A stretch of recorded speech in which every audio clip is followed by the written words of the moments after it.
ربنا إني أسكنت من ذريتي بواد غير ذي زرع عند بيتك المحرم ربنا ليقيموا الصلاة فاجعل أفئدة من الناس تهوي إليهم وارزقهم من الثمرات لعلهم يشكرون ربنا إني أسكنت من ذريتي بواد غير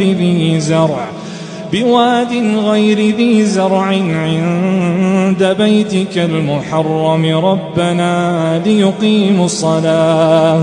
ربنا ليقيموا الصلاة فاجعل أفئدة من الناس تهوي إليهم وارزقهم من الثمرات لعلهم يشكرون